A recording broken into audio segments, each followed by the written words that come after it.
નમસ્કાર, હું છું કેતલ અને આપ જોઈ રહ્યા છો CB24। નર્મદા જિલ્લામાં ભારે વરસાદથી કરજણ ડેમના 4 ગેટ ખોલી દેવામાં આવ્યા છે। નદીમાં 34,000 ક્યુસેક પાણી છોડવામાં આવ્યું છે। નીચાણવાળા ગામોને એલર્ટ કરાયા છે। નર્મદા જિલ્લા સહિત તેના ઉપરવાસના વિસ્તારોમાં નોંધાયેલા ભારે વરસાદના કારણે જિલ્લાના મુખ્ય જળાશયોમાં પાણીની આવકમાં તીવ્ર વધારો થયો છે। જિલ્લાના રાજપીપળા નજીક આવેલા મહત્વના કરજણ ડેમના કેચમેન્ટ વિસ્તારમાં સતત પડી રહેલા વરસાદથી ડેમની જળ સપાટી નિયમન સ્તરની નજીક પહોંચી ગઈ છે। જળાશયની સલામતી અને પાણીના આવરાને સંતુલિત કરવા માટે વહીવટીતંત્ર અને સિંચાઈ વિભાગ દ્વારા નિર્ણય લઈ અને કરજણ ડેમના 4 દરવાજા ખોલી દેવામાં આવ્યા છે। તો ડેમના ગેટ ખોલતા જ કરજણ નદીમાં તબક્કાવાર 34,000 ક્યુસેક પાણી છોડવામાં આવી રહ્યું છે।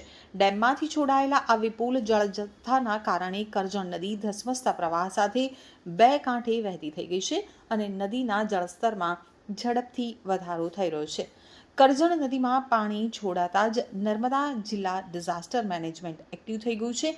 નદીના નીચાણવાળા ભાગમાં આવેલા તટીય ગામોના ગ્રામજનોને સલામત સ્થળે રહેવા અને નદીના પટમાં કે કિનારે ન જવાની કડક સૂચના આપવામાં આવી છે। તો મામલતદાર અને સ્થાનિક પોલીસની ટીમો દ્વારા કાંઠાના વિસ્તારોમાં સતત પેટ્રોલિંગ અને મોનિટરિંગ કરવામાં આવી રહ્યું છે, જેથી કોઈ પણ ઇમરજન્સી સ્થિતિને પહોંચી વળાય।